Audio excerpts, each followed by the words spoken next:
Absolutely. Oh, welcome, Jamie. We're so happy to see you. Jamie Driscoll, Mayor of the North of Tyne, who is also with us. Great sign you have behind you, Jamie, so we don't forget who we're talking to. So warm welcome to all of you. I would love to invite you, and maybe we'll start with you, Jamie, being on screen, to give your top-of-mind thoughts on these important topics. I'm a big fan of Columnist's work and absolutely agree with the direction of travel there. In my job, in terms of economic regeneration, perhaps one of the things is the more immediate consequences of disruption in the labour market. So we've had the Great Resignation, where in Q2 of this year, 1 in 20 people resigned. It was predominantly people who had the financial assets to do that, professional services, middle and senior management people who. So I predict there may be a sudden flood of poor quality novels arriving at literary agents in 2 years' time. So who knows if that's the way it's going to go. But we've operated our businesses. I was a software engineer and an engineer prior to that. And when I was working, one of the big drivers of people was minimizing the amount of stock they held because they didn't want to fund it. And for one particular company, I had a very extensive manufacturing profile. I calculated they'd be better off holding some stock rather than starting their lines all the time. And a lot of the skill shortages that we're experiencing today, I think, is because of that idea that people assume they can recruit from the labour market and not train people. Now, if this simpler parts of jobs are going to be automated, and if it's going to be much more about innovation, which is the tack that Carl was taking very much there, is companies are going to have a supply and a pipeline of people. Now, is that going to lead to many more of us moving towards being consultants? What about those people whose cognitive profile doesn't really work for them? They don't want that kind of job. And is it the case that we need to be finding much more portfolio work, and rather than that being precarious, being something that is, you can stable, you can have a future, you can be sure you can raise a family and pay your bills on. So there are some things that perhaps we'll come back to in the discussion that we are doing in the North of Tyne, quite innovative on this, because we have a growing tech sector, and it's about supplying people who have the skills, who want to work here. Land is cheaper. Houses are far, far cheaper than in London. It's a beautiful place to live. And I think that is why we are seeing a lot of these companies moving here from elsewhere. And you're still seeing a talent shortage in the area? We are, funnily enough, in occupations like chef and hospitality. A key part of this, I think we've got to be honest, is down to Brexit. A combination of that and the pandemic, where around about 1.5 million people left because of COVID, couldn't come back because of visa regulations. And I think there are skill shortages there. There's a connection to that, yes. Let's move on. Thank you so much, Jamie. Polly, what are your reflections on this interesting topic? My reflections are slightly cynical. Being quite old, I have seen cycles of predictions, almost all of which have failed badly. I don't know if you remember, you're probably too young too. The end of the 80s, there was a great vogue for everybody's going to have leisure time. We're all going to be working 2 or 3 days a week maximum. What are we going to do with our leisure? And it didn't work out that way. And then the computers arrived, and isn't that going to give us leisure? No, it meant always on and working more and more. Working from home often meant never stopping working. So I'm skeptical about predictions. I mean, I don't mean the professor here with his global predictions about where the work is coming from. I think that's all really interesting. But even just in a short term, we thought at the end of this job retention scheme, at the end of furloughing, there would be a massive rise in unemployment. It hasn't happened. We've got 1 million vacancies. On the other hand, so people said, well, that's fine, you've got 1 million vacancies. It turns out, Resolution Foundation research, they do a quarterly report. The people who are not in jobs or are overeducated for the jobs they're in are not the people who want to move into those vacancies. Square pegs, round holes, very, very difficult to fix. It looks fine on paper from Whitehall, not the way it works. They're finding very few people want to change sector. They may want to move job to a better paid job if they can see one, but actually you might think this is a time when the boot is on the employee's foot. Doesn't seem to be. Pay is not significantly rising. 1 or 2 headlines of niche HGV drivers, certain types of nurses, huge pay increases, very, very few. Basically, pay has not increased so far as much as inflation. So we are not seeing a sudden shift in power, the power relationship between employee and employers. As Jamie was talking about, you know, training, education, apprenticeships, all of that very important, been drastically neglected in this country forever. Apprenticeship levy system not working, apprenticeships actually going down. But we will need to be training people into the jobs that are available, high skills and high value. And at the moment, we're not really doing it. Very interesting, and we're going to come back to this lifelong learning, as we like to call it in Sweden. I think it's going to be a theme here. But I would love to hear from Lord Ed Vaizey as well on your top of minds of this. Thanks very much. I mean, I've just realised I could go on for hours about this. First of all, it's wonderful to be here at the Swedish Chamber of Commerce. I was at the Aurora Forum this weekend with lots of countries like Sweden and Denmark and Finland and so on. So I'm very scanded up today. And it's wonderful to see Jamie. I think Jamie is a bit naughty, actually. It's very naughty of a politician to have a career before politics and in technology. We don't do that in Britain. So I think I'm in Team Polly in the sense that I am a cynic in terms of predictions. And I'm bored silly of people saying that robots are going to steal our jobs and automation is going to destroy people's livelihoods. And I think we can go back as far as Keynes. I definitely wasn't around for him, who's thought that we would have this immense amount of leisure time. I'm always struck by the story about the bank cash machine. You know, when banks started producing cash machines, people said, well, that's it, that's the end of bank tellers. And what happened was that banks opened more branches because they realized they could deploy people to more locations by freeing up, as it were, the concentration of labor in one location. So I always think, as it were, dare I say it, the market will find new roles. And I think automation, particularly in kind of office jobs, will actually free up people to be more client-facing, if I can put it that way. More automation in our hospitals. You know, we talk about AI reading X-rays and MRI scans will actually free up doctors to have more face time with their patients. So it could transform the world of work very much for the better. So I think that's an important point to make. I think the second point is obviously the role of government, and I think there are 2 points here, given my background. One is, in the 80s, we did see industries, very important industries, particularly in the northeast, fall over and die, and not enough government support at the time, partly because I don't think people realised what was required. So I think government has to be engaged in how the world of work is changing and interventionist where it can be to support that. I think what you see, regardless of what you think of the current British government, I'm not going to open up that discussion, but it's interesting, for example, you know, we're still going ahead with HS2, albeit in a different way. That reinforces the point that people want to be together in cities, people still want to travel to see each other. If we were going into a brave new world where people were going to be sitting at home, and it tends to be, dare I say it, people like us, white-collar workers, perhaps we wouldn't be doing these rail links, but we are because we recognise that that is still what the future holds. And then in the company that is on my label, as it were, which I've taken off, Digital Futures, we are reaching out into the world of computer science and finding recruits for companies in computer science and data science. But the key point here is it's a mission-driven company about diversity, because I think there are many, many different communities who are excluded from different parts of the workforce, partly because they don't see people who look like them in the workforce,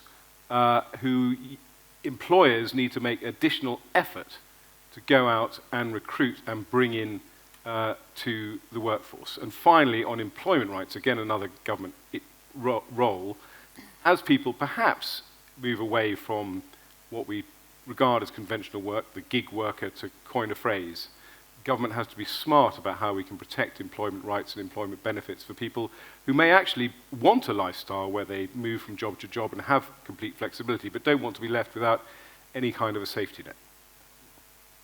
Thank you so much. Lisa, over to you. I know you're thinking about all these things at the same time. And I'm not in team cynical. So I'm Swede, and so I cannot predict the future, but I think there is one thing that all of us can do, and we can shape it. We are not passive. We can make it happen. So when you ask, you know, will a robot be your boss? Only if we make them. We are in control. Will we lose job? Only if we do go that direction, and we are the ones shaping it right now. So we have that power. So for me, I think that all of us need to start to be a little bit more active in telling the story of what is it. If you need a chef, then we need to tell a story that's an important work. So I think that we need much more visionary leaders. We need to connect with the hope within young people, because they've lost it.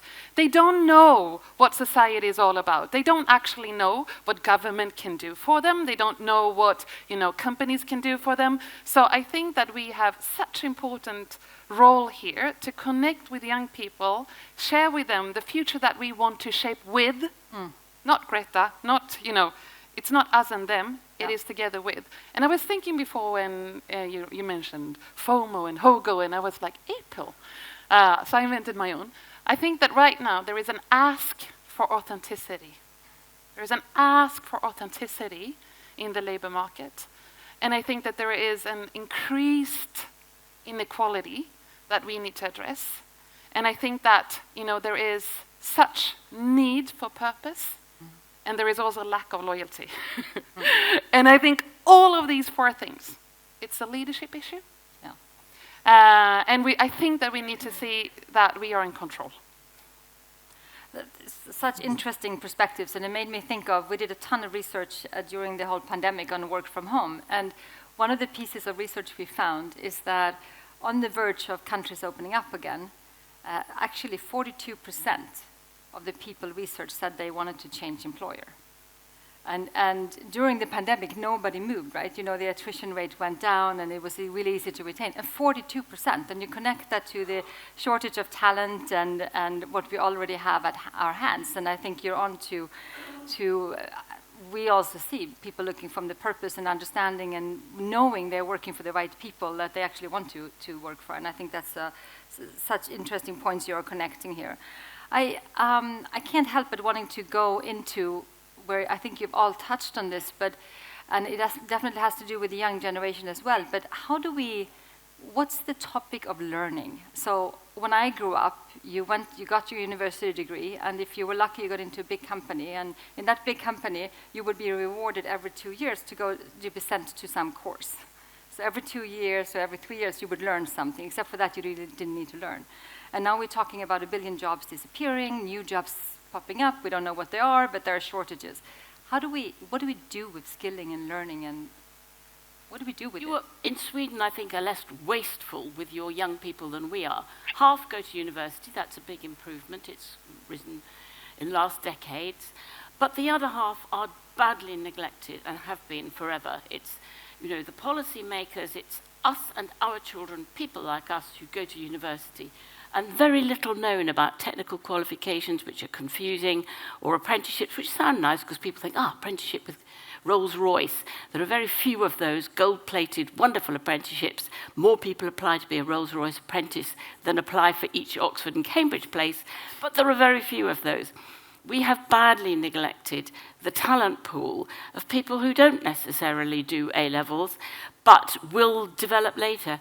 I mean, when I was growing up in the sort of going to university in the late 60s, there were only 1 in 7 people went to university. It was expected people would work their way up from T-boy up through the system. That no longer happens. Credentialism means if you haven't got the bits of paper, you are barred from further promotion. So we need to do so much more about training, apprenticeships, qualifications. We're bringing in a new exam called a T-level, which is meant to be as good as A-level. It's only a tentative start. Who knows if that'll work or not? Let's hope it does. But we have never given parity of esteem to anything other than the academic route. It's all Boris Johnsons who wanted to talk Latin, but don't talk much else. He does talk Greek as well. Can I just pick up on some of the things that Polly's identified there, which I absolutely agree with, is a correct identification of problems. And some of the approaches that we're taking here, because we don't have the power to make laws, we don't have the power to change taxes, but there are things we can do. And one of the differences between Sweden and the UK is in Sweden, work placements as children is actually quite common. You know, you will go and spend a week somewhere where your family, someone in your classes, mother or father works, and you get a sense of what work is. That almost never happens in the UK. That's something that needs to change. So one of the things that we've implemented is, you know, green skills, decarbonising the economy is a huge challenge for industry and commerce over the next couple of decades, is projects where we've got the Institute of Civil Engineers directly engaging with our schools so that they're also getting linked to businesses about getting the kids involved in challenging real world problems. So that's one of the ways we're doing it. But just back to the previous topic, I do want to perhaps rethink this idea that we haven't taken our leisure. When I was growing up, my parents, when they were off work, they were working. They were washing clothes, they were cooking food, they were mowing the lawn with a manual lawnmower. All of these things that we do. And you've got to look at why there are so many people now riding around on bikes delivering food. And that's because people have stopped cooking their own food to the same extent. So we may have longer working hours now, but in the past we were all working, just not getting paid for it. So I think it is interesting the fact that shift in. I mean, I think the the economy changes and adapts, but I again, joining Team Polly against her will again, but I find the world of school completely frustrating. I think our Victorian forebears would walk into the average British classroom and feel pretty much at home, and I think that's a terrible indictment. I think we don't use technology to assess kids' abilities. We still have this terrible kind of pass-fail mentality with exams. I think we have an overwhelmingly academic curriculum which leaves a huge amount of kids disaffected and turned off. And we grew up, and it is the policymakers, it's the Boris Johnsons and people like me who grew up with the ideal of an Oxbridge liberal humanities education, which we now try and kind of foist on the rest of the country as university is the ideal. And I would love to see it, but it's a big culture change, certainly for England, apprenticeships being seen as an alternative career route. You know, would my kids go into an apprentice? Probably not, because of the culture they have grown up with. And again, you know, at a company like Digital Futures, we can turn people around very quickly, and give them a real-world experience and qualification. And I do think, because we grew up with this ideal of university where you learn for learning's sake, there is a hostility, which I do not share, of getting business involved in education. And I think the line between business and higher education or tertiary education needs to be much more porous, mainly out of necessity, because the technology you find when you walk into a workplace now is changing all the time. You can't sit in what we call in England an ivory tower and study computer science. You have to get out there and see what tools and programming languages people are using. So that world has to become much more porous. So I hire plus 50% of people from apprentice, and they have not gone to university, because I actually think university destroys some of the more important skills. I work in innovation, so future-proofing. And in innovation, what we need to keep being is human.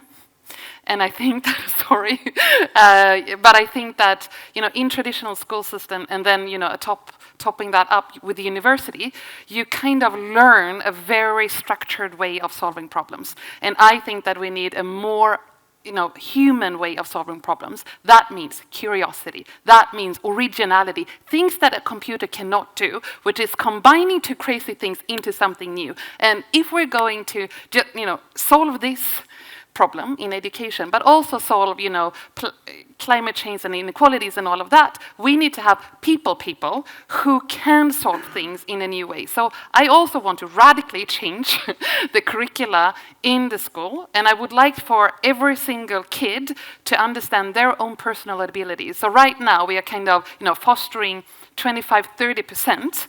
And then we have 70% of people's abilities that we are not even using because we are forcing them into something. So I look for a school system where kids understand who they are, what they can bring, and those will be a variation of skills. And then you have the apprentices where you learn kind of the craft. And then from that, you need to constantly learn. And you can only learn if you know who you are and how you learn. So, I've been to a school called Hyper Island, and the only thing that you learn at Hyper Island is basically collaboration and who you are and how you collaborate, or how you learn. So learn how to learn is the future of school systems. And I think, going back to Carl's graph of manufacturing going down, I think the one advantage we do have in a kind of Western democracy, if I can put it that way, is I do think we prize creativity. And I think that is the magic dust that sets, is the opportunity for our economies to power forward. And it's something that we should treasure and nurture. And we certainly don't do enough of it in the UK, even though we do have a lot of creativity. We just don't realise it. We're too embarrassed to talk about it. So it's pretty frightening when you saw his graph showing G7, creativity. Did it produce the goods? No, but we have to hope that it does in the future. I think this is so interesting. Carl, can I bring you in? I think bringing in somebody from academia on this topic with all this input, what's your thinking when you hear the panel on what we need to do for learning and skilling and how we need to change?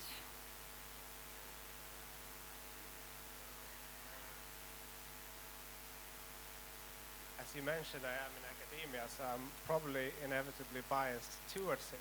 But I think one thing that we can all agree on is that people that choose university is not only choosing it because of the education. If we take a snapshot of the front bench in the House of Commons, you see the value of networks. A lot of them are going to the same university, maybe even the same college. A lot of people go to university to find their future partner and all sorts of things. It's a life experience as well. And I think if we don't up the broader attraction of apprenticeships and offer a broader package surrounding that, people are going to continue to choose universities for those reasons. So I think we need to be more creative when it comes to designing apprenticeship, offer a broader package around that. That's a very good point. Very interesting perspectives on this, and then I think adding at the end of it what you said, Lisa, I think it is the lifelong learning. How do we help ourselves to learn constantly, all of us? I think that's a key trigger. I would love to move on to something you have also touched on briefly, which I think is crucial for how we develop the future work, and that's the diversity piece, and to that comes the inclusion. It's inevitable that we also talk about inclusion, but we see the same in Sweden. I would say that we have a lack of talent and we have a shortage of labor, and we have groups of people who are actually not in the labor market with us, and it's a big topic, and I think it's a big topic in many countries. So what do we do? What can we do? Do you want to start, Jamie? Thanks. Yeah. Well, there is an issue that diversity, we tend to think of it in terms of ethnicity or gender and other things like that. But there's a huge diversity in life experience, who tend to be the people most far from the labour market. And the general schemes that aim to address these things, they tend to get the incentives slightly wrong. One of the things I've been lobbying central government for is if we get someone into work who has perhaps had a poor history with the criminal justice system or whatever else it might be, and we're taking off benefits, can we have the funding back? Because that will incentivize us to target the people who need the most help. Because quite often when it's just, how many people are we going to get, the incentive is to get the people who are easiest into work, who frankly, in most cases, would have managed it themselves at some point anyway. So I think that's part of it in terms of the design of it. The other side of it is, and then this speaks exactly to the point that we were just hearing there about, that they're making technical qualifications more attractive, but also we need to make the university qualifications more pragmatic as well, so that there are those links. So it's not that you work your way through and then in your final year of university, you're suddenly scurrying around trying to find a job somewhere, that you actually know what work is, how you can find it, there's links. That's a program that we're setting up in the digital sector here already. So all of these things speak to that diversity of people who perhaps haven't come from that very middle class idea of, you sort your career out, you find your friends, you build your networks. So there's those sorts of things, even above and beyond the challenges that people face perhaps with disability, with ethnicity, and with, again, obviously, gender prejudice that's still out there. I think that as an employer, I have very, limited toolbox. And I need to make myself attractive. So it's really, I think, some work for employers to fix this. And for me, the fastest way is to use a broker. So if it comes to people who have cognitive disabilities, for example, they wouldn't go and seek for a job in my company because they would think, oh, that's not for me. But then you could have a broker who's specializing in renting out that capability to me, making, matching us together. Or, for example, we've not been so attractive to people who live in the suburbs of Stockholm. And then we had we just had an event, one event, 2 hours of, just inviting them to our office, and we hired 3. So, I think we need some help. I think we need to create those arenas, but I think, to have brokers or matchmakers to those networks are very, very stupid in a way, because they are very, very, sorry, but they are very closed. And I think it's up to us to kind of, how do we unlock them and tap into each other's network somehow? And my tip is brokers. It is a really difficult issue. I mean, let's not beat about the bush. People hire people who look like them, and people like to work with people who share their similar backgrounds. And you have to, therefore, really, make an effort. I'm not saying that as a kind of value judgment on people, but at Digital Futures, we do go to different networks.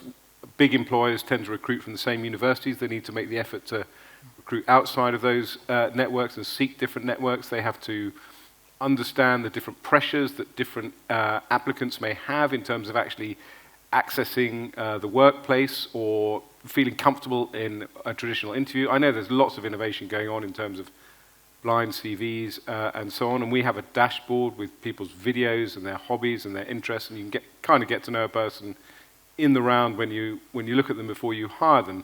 But it's a real issue, and you have to lean into it. It's not going to happen by osmosis. No. I've just been this morning at a meeting of senior people from right across the NHS talking about the NHS workforce problem, which is acute. Now, you would think there, they have a lot of people from ethnic minorities already working within the health service. You would think there they'd sort of cracked it, but not at all. They said that there are huge barriers. People don't get promotion. If you don't get promotion, if you're not looked after, then you don't retain people. They go off somewhere else, because retention is just as important as promotion. And I was quite astonished at the people who were trying to run the NHS workforce programme, saying how many barriers they'd found.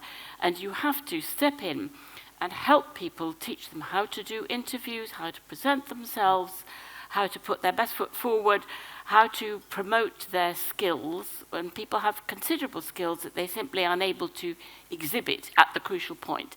And if you do that, then you can get people into those jobs, and what's more, help them through the promotion process later on. But if even the National Health Service has trouble with this, when they're desperate for people, it shows how difficult it is to really develop diversity. And that's, as Jamie says, that's class diversity as well as ethnic diversity. That's, I think that's a really practical area, though, to work on, to understand. We need to help that process actually to happen.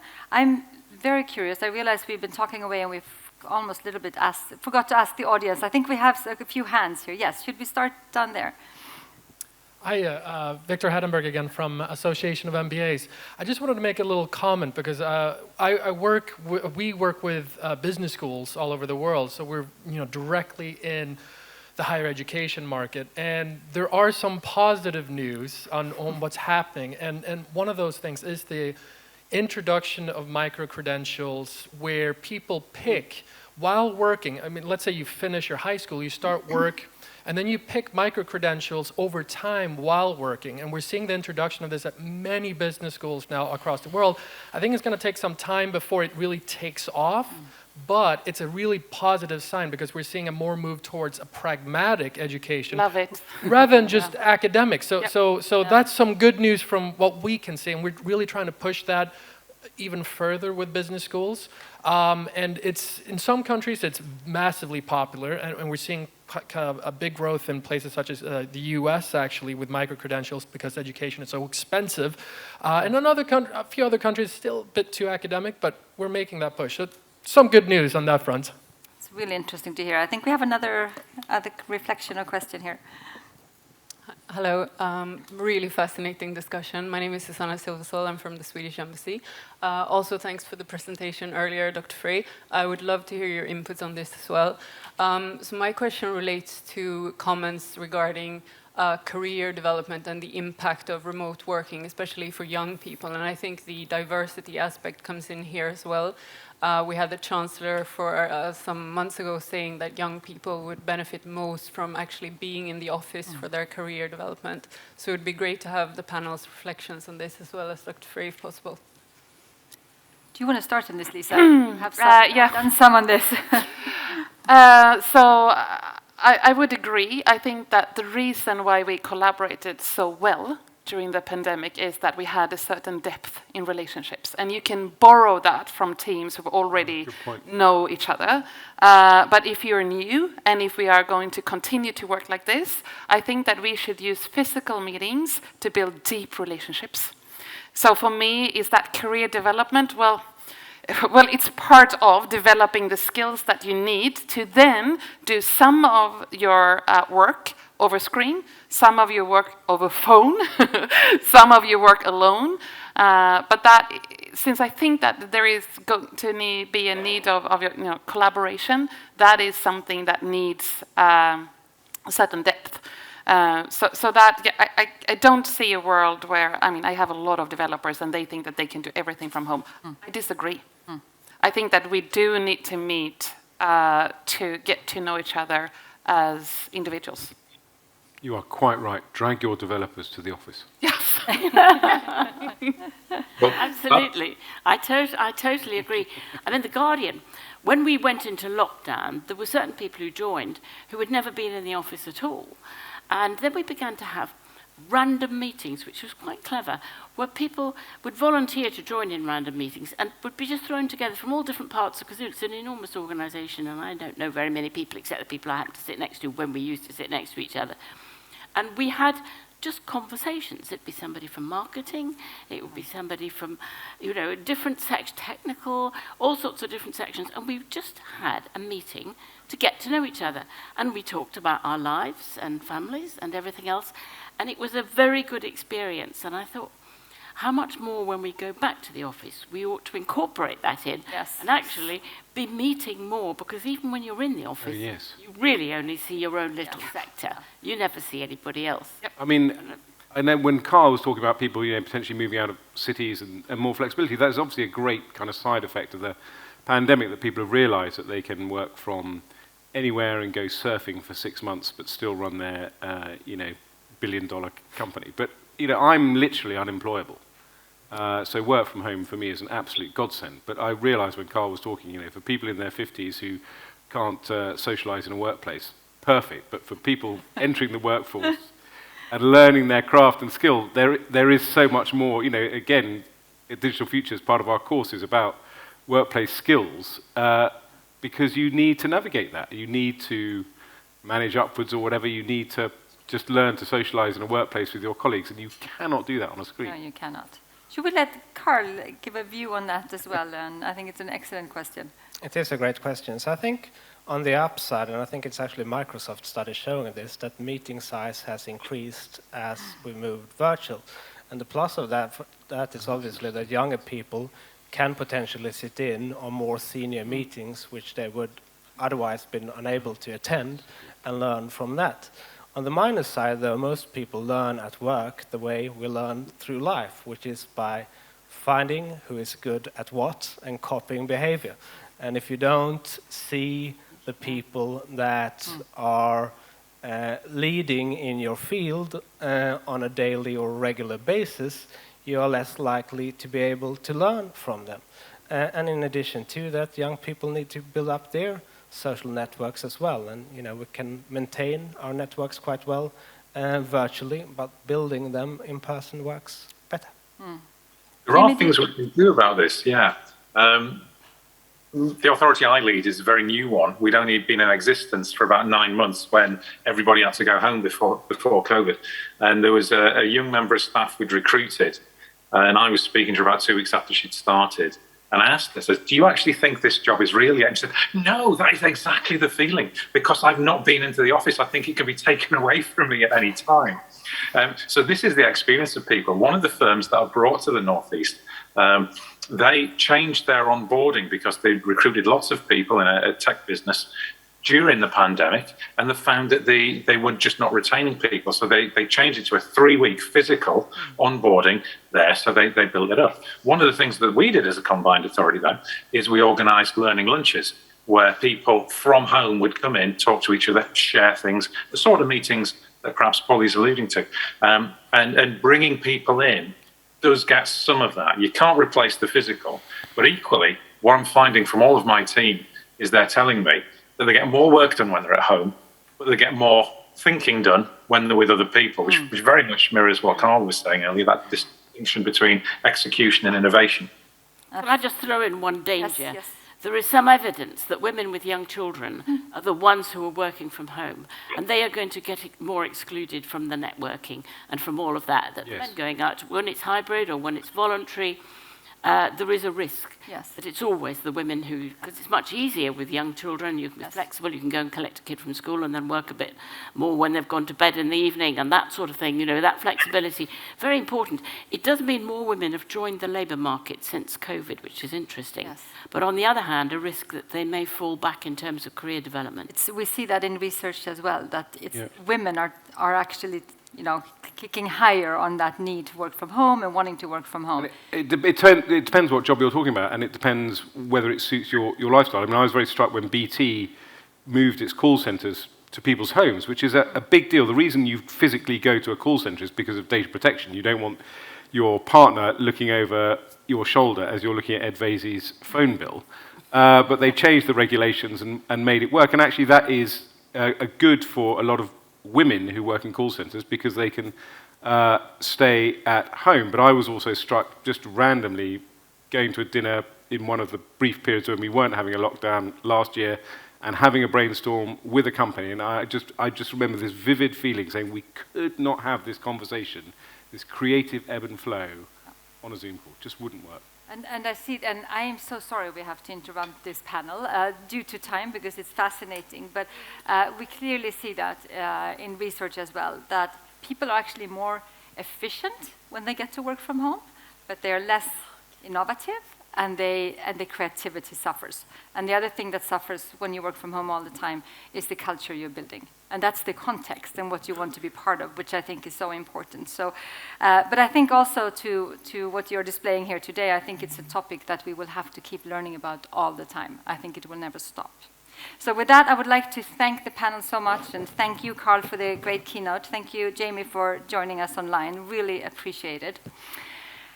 And we're going to move on. I'm going to ask Lisa to stay, actually.